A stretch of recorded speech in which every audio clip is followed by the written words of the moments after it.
एक समय की बात है। एक साधु था जो एक छोटे से गांव में एक छोटे से मठ में रहता था। वो बहुत भाग्यशाली था कि गांव के अमीर आदमी ने उसे मठ में उसका साथ दिया। उन्हें कभी दुनिया की परवाह नहीं करनी पड़ी। उनका भिक्षा भोजन हमेशा अमीर व्यक्ति द्वारा स्वचालित रूप में प्रदान किया जाता था। तो साधु अपने मन में शांत था। अपने आराम और अपने दैनिक भोजन को खोने का कोई डर नहीं था। संसार के बड़े सुखों का कोई इच्छा नहीं थी। इसके बजाय वो एक साधु के सही आचरण का अभ्यास करने के लिए स्वतंत्र था। हमेशा अपने दोषों को दूर करने और केवल अच्छे कर्म करने की कोशिश करता, लेकिन वो नहीं जानता था कि वो कितना भाग्यशाली था। एक दिन छोटे से गाँव में एक बड़ा साधु आया। उसने सत्य के मार्ग पर अनुसरण तक का किया था, जब तक कि वो पूर्ण और दोषरहित नहीं हो गया था। जब गांव के धनी व्यक्ति ने इस अज्ञात साधु को देखा तो वो उसके सौम्य व्यवहार और उसके शांत रवैये से बहुत प्रसन्न हुआ।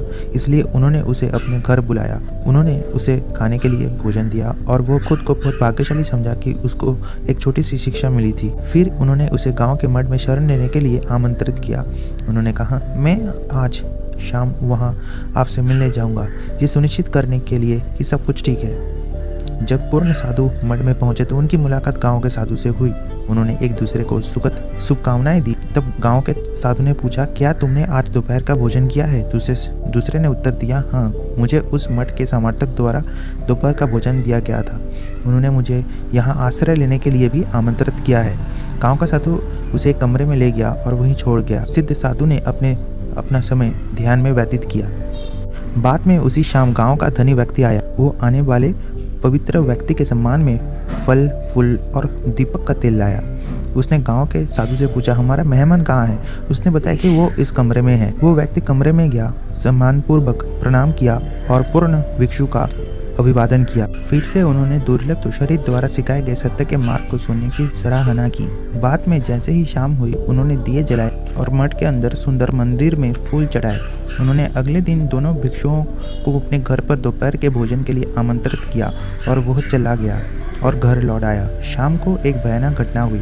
गांव के साधु तो इतने संतुष्ट थे, अपने मन में ईर्ष्या के जौहर को पनपने लगे।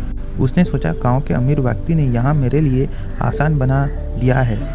वह हर रात आश्रय देता है और दिन में एक बार मेरा पेट भरता है, लेकिन मुझे डर है कि यह बदल जाएगा, क्योंकि वो इस नए भिक्षु का बहुत सम्मान करता है।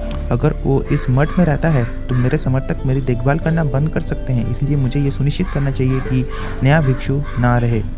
ऐसा सोचकर उसने अपनी पूर्व मानसिकता शांति खो दी। इसकी इच्छा के कारण उसका मन अशांत हो गया। अपने आराम और अपने दैनिक भोजन को खोने का डर, इससे सिद्ध साधु के प्रति आक्रोश का मानसिक दर्द और बढ़ गया। उसे छुड़ाने के लिए वह साजिश रचने लगा। उस रात देर से जैसे कि प्रथा हुई, भिक्षु दिन समाप्त करने के लिए एक साथ मिले। पूर्ण साधु ने अपने सामान्य मित्रवत तरीके से बात की, लेकिन गांव का साधु उससे बिल्कुल भी बात नहीं करना चाहता था। तो बुद्धिमान साधु समझ गया कि वो ईर्ष्यालु और क्रोधी है। उसने सोचा, यह साधु परिवारों, लोगों और सुख सुविधाओं से मेरी मुक्त को नहीं समझता है।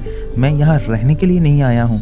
यह दुख की बात है कि यह दूसरी अनासक्ति को नहीं समझ सकता। मुझे उस पर दया आती है कि उसे अपनी अज्ञानता की कीमत चुकानी पड़ेगी। वो अपने कमरे में लौट गए, दरवाज़ा बंद कर दिया और रात भर उच्च मानसिक स्थिति में ध्यान किया। अगले दिन जब मठ के समर्थक से भिक्षा लेने के समय आया तो गांव के साधु ने मंदिर का घंटा बजा दिया, लेकिन उसने अपनी उंगली के नाखून से हल्का से थपथपाया, उसे बजा दिया।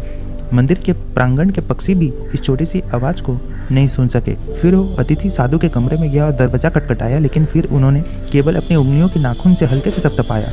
दीवारों के अंदर के छोटे से चूहे भी यह ना सुन पाए। इतने धूर्त ढंग से अपनी विनीत कर्तव्य निभाकर वो धनी व्यक्ति के घर चला गया। उस आदमी ने साधु को सम्मानपूर्वक प्रणाम किया, उसकी भिक्षा का कटोरा लिया और पूछा, नया साधु कहाँ है? गाँव के साधु ने उत्तर दिया, मैंने उसे नहीं देखा है। मैंने घंटा बजाया, मैंने उसके दरवाजे पर दस्तक दी, लेकिन वो दिखाई नहीं दिया। शायद वो इतने समृद्ध भोजन के अभ्यस्त नहीं थे जैसा आपने उसे कल दिया था। शायद वो अभी भी सो रहा है, उसे पचाने में व्यस्त है, अपने अगले भोज का सपना देख रहा है। शायद यह उस तरह का साधु है जो आपको बहुत प्रसन्न करता है। इस बीच मठ में वापस पूर्ण भिक्षु जाग गया। उसने अपने आप को साफ किया और अपने वस्त्र को पहन लिया और वह शांति में भिक्षा भोजन के लिए चला गया जहाँ भी उसे मिला। अमीर व्यक्ति ने गांव के साधु को सबसे अमीर खाना खिलाया। यह चावल, दूध, मक्खन, चीनी और शहद से बना स्वादिष्ट और मीठा था। जब भिक्षु ने भरपेट भोजन किया तो उस व्यक्ति ने अपना कटोरा लिया, उसे साफ किया और उसे सुगंधित जल से मीठा किया। उसने उसे फिर से उसी भोजन से भरा दिया जो कि बहुत सुंदर था।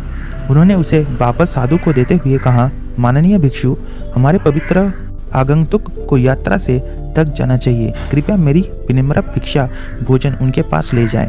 कुछ ना कहते हुए उन्होंने दूसरे के लिए उदार उपहार स्वीकार किया। अब तक गांव के साधु का मन अपने ही ईर्ष्यालु षड्यंत्र में फंस चुका था। उसने सोचा, अगर वह दूसरा साधु इस शानदार भोजन को खाता है, भले ही मैं उसे गले से पकड़कर बाहर निकाल दूं, फिर भी वो कभी नहीं छोड़ेगा। मुझे चुपके से इस भिक्षा भोजन से छुटकारा पाना चाहिए, लेकिन अगर मैं किसी अजनबी को दे दूं, यह ज्ञात हो जाएगा और इसके बारे में बात की जाएगी। अगर मैं इसके तालाब में फेंक दूं तो मक्खन सतह पर तैरेंगे और खोजा जाएगा। अगर मैं इसे जमीन पर फेंक दूं तो कौवे मिले दूर से उस पर दावत के लिए आएंगे और उस पर भी ध्यान दिया जाएगा। तो मैं इससे कैसे छुटकारा पा सकता हूँ? फिर उसने एक खेत देखा जिसे किसानों ने मिट्टी को समृद्ध करने के लिए जला दिया था। यह गर्म चमकते अंगारों से ढका हुआ था, इसलिए उसने अमीर व्यक्ति के उदार उपहार को अंगारों पर फेंक दिया। भिक्षा भोजन बिना किसी निशान के जल गया और उसके साथ ही उसके मन की शांति चली गई, क्योंकि जब वो मठ में वापस आया तो उसने देखा कि आगंतुक चला गया है।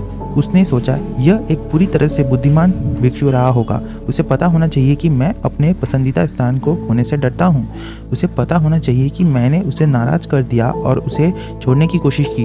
मैंने उसके लिए भिक्षा भोजन बर्बाद कर दी और सब कुछ अपने पेट भरने के लिए किया है मैंने। मुझे डर है कि मेरे साथ कुछ भयानक ना हो जाए। मैंने क्या किया है, इसलिए अपने आसान दैनिक भोजन को खोने के डर से उसने अपने मन की शांति को त्याग दिया था।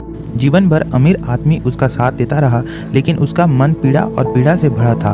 वो एक भले भूखे लाश या एक जीवित भूखे भूत की तरह बर्बाद महसूस कर रहा था। जब उनकी मृत्यु हुई तो उनकी पीड़ा जारी रही, क्योंकि उसका पूर्व जन्म नरक की दुनिया में हुआ था, जहाँ उसने सैकड़ों हजारों वर्षों तक कष्ट सहे थे। अंत में वहाँ भी उनकी मृत्यु हो गई, लेकिन उनके पिछले कार्य के परिणाम केवल आंशिक रूप से पूरा हुए थे। तो वह 500 बार एक राक्षस के रूप में पुनर्जन्म हुआ था। उन 500 जन्मों में केवल एक दिन ऐसा था जब उसे खाने के लिए पर्याप्त मिला, और वो था जंगल में एक हिरन द्वारा गिराया गया भोजन। तो इस वीडियो से हम ये सीख सकते हैं कि हमें कभी भी ईर्ष्या नहीं करनी चाहिए। तो इस वीडियो को देखने के लिए आपको बहुत बहुत शुक्रिया, और ऐसे अमेजिंग वीडियोस के लिए हमारे चैनल को सब्सक्राइब करें और हमारे